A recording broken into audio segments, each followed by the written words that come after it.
నమస్తే, నేను Yogita. Welcome to సత్యాగ్రహి. కేంద్ర రాజకీయాల్లో కీలక మలుపు. పలువురు మంత్రులపై వేటుకు రంగం సిద్ధం.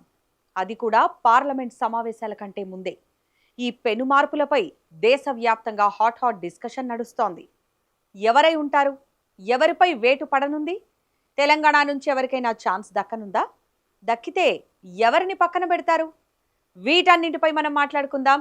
అంతర్గతంగా బీజేపీలో ఏం చర్చ జరుగుతుందో కూడా వివరిస్తాం. స్కిప్ చేయకుండా చివరి వరకు ఈ వీడియో చూడండి.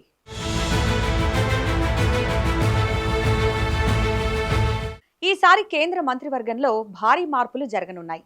దానికి ప్రధానంగా రెండు బలమైన కారణాలు కనిపిస్తున్నాయి. మొదటిది, యువ రక్తానికి ప్రాధాన్యత ఇవ్వడం.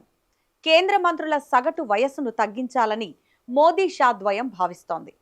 బీజేపీ యువనేత నితిన్ నబీన్ వయస్సు 46 ఏళ్లు. ఆ వయస్సుకు దగ్గరగా కేబినెట్ సగటు వయస్సును తీసుకురావాలని ప్రభుత్వం యోచిస్తోంది. 2 నుంచి 4 ఏళ్ల వయసు వ్యత్యాసం ఉన్నప్పటికీ కొన్ని మినహాయింపులు తప్పించి 65 సంవత్సరాలు దాటిన మంత్రులను తొలగించే అవకాశం ఉంది. అలాగే గత కొన్నేళ్లుగా ఒకే శాఖలో కొనసాగుతున్న మంత్రుల శాఖలను మార్చడం కూడా ఖాయంగా కనిపిస్తోంది. ఇక సెకండ్ రీజన్, పొత్తులు చేరికల సమీకరణాలు. ఇతర పార్టీల నుంచి బీజేపీలోకి వచ్చిన కీలక నాయకులకు మంత్రివర్గంలో చోటు కల్పించాల్సిన బాధ్యత ఇప్పుడు బీజేపీపై ఉంది.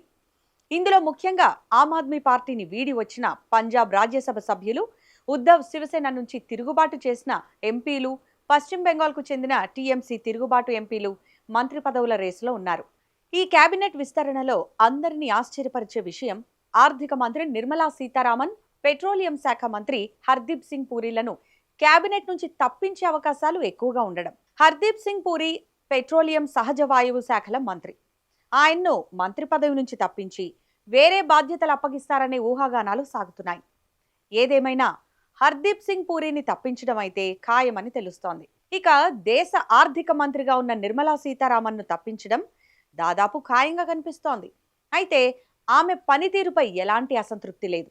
2029 లోక్సభ ఎన్నికలను దృష్టిలో ఉంచుకొని కేంద్ర ప్రభుత్వం సరికొత్త ఆర్థిక సంస్కరణలు చేపట్టాలని యోచిస్తోంది. ప్రజల ముందుకు కొత్త విధానాలతో వెళ్లడానికి ఒక కొత్త ఆర్థిక శాఖ మంత్రిని తీసుకురావాలని భావిస్తున్నారు.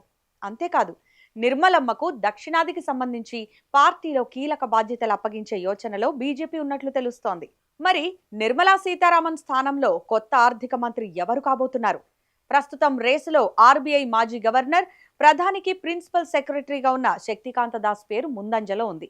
అలాగే ప్రస్తుత కేంద్ర వాణిజ్య పరిశ్రమల శాఖ మంత్రి పీయూష్ గోయల్ కూడా నూతన ఆర్థిక శాఖ మంత్రి రేసులో ఉన్నారు. ఇక నీట్ ప్రశ్నపత్రాల లీకేజీ వివాదంలో చిక్కుకున్న విద్యాశాఖ మంత్రి ధర్మేంద్ర ప్రధాన్ను ఆ శాఖ నుంచి తప్పించే అవకాశం లేదని తెలుస్తోంది. ఒకవేళ ఒడిషా ముఖ్యమంత్రిగా ఆయనకు బాధ్యతలు అప్పగిస్తే తప్ప ఆయన కేంద్ర కేబినెట్ నుంచి తప్పుకోరు.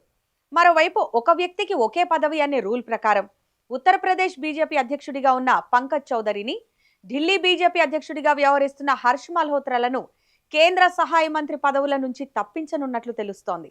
ఇప్పుడు మన తెలుగు రాష్ట్రాల విషయానికి వస్తే, ముఖ్యంగా తెలంగాణ నుంచి కేంద్ర కేబినెట్లోకి ఎవరికి అవకాశం దక్కబోతోందనే చర్చ జోరుగా సాగుతోంది.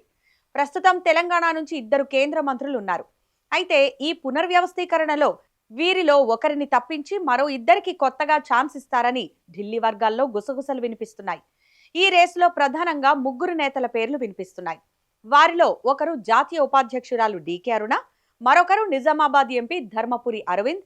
వీరిద్దరితో పాటు ఈటెల రాజేందర్ కూడా రేసులో ఉన్నట్లు టాక్ నడుస్తోంది. తెలంగాణలో పార్టీని మరింత బలోపేతం చేసే దిశగా ఈ 3 ఒకరిద్దరికి కేంద్ర మంత్రివర్గంలో స్థానం కల్పించే అవకాశాలు స్పష్టంగా కనిపిస్తున్నాయని పార్టీ వర్గాలు చెప్తున్న మాట.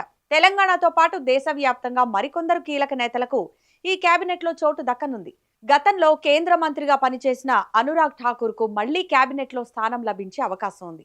2027లో జరగబోయే పంజాబ్ అసెంబ్లీ ఎన్నికలను దృష్టిలో పెట్టుకుని ఆప్ నుంచి వచ్చిన రాఘవ్ చద్దా, సందీప్ పాఠక్ పేర్లను కూడా అధిష్టానం పరిశీలిస్తోంది.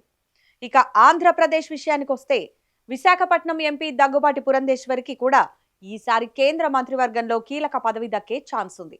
వీరితో పాటు టీఎంసీ తిరుగుబాటు ఎంపీ కకోలి ఘోష్ దస్తీదార్, బీజేపీ జాతీయ ప్రధాన కార్యదర్శి తరుణ్ చుగ్లకు కూడా మంత్రి పదవులు రావచ్చని సమాచారం. మొత్తానికి పార్లమెంటు వర్షాకాల సమావేశాల కంటే ముందే మోదీ 3.0 ప్రభుత్వం తీసుకోబోయే ఈ నిర్ణయం దేశ రాజకీయాల్లో ఎలాంటి మార్పులకు దారితీస్తుందో చూడాలి. ముఖ్యంగా ఆర్థిక శాఖలో రాబోయే కొత్త ముఖం ఎవరు? తెలంగాణ, ఆంధ్ర నుంచి కేంద్ర మంత్రులుగా ఎవరు ప్రమాణ స్వీకారం చేయబోతున్నారు అనేది మరికొద్ది రోజుల్లోనే తేలిపోనుంది. మరి ఈ మంత్రివర్గ విస్తరణపై మీ అభిప్రాయం ఏంటో ఈ వీడియో కింద కామెంట్ సెక్షన్ లో మాకు తప్పకుండా తెలియజేయండి. అలాగే ఈ వీడియో నచ్చితే లైక్ చేయండి, షేర్ చేయండి. ఇలాంటి మరిన్ని ఇంట్రెస్టింగ్ పొలిటికల్ అప్డేట్స్ కోసం మా ఛానల్ని ఇప్పుడే సబ్స్క్రైబ్ చేసుకోండి. Thanks for watching.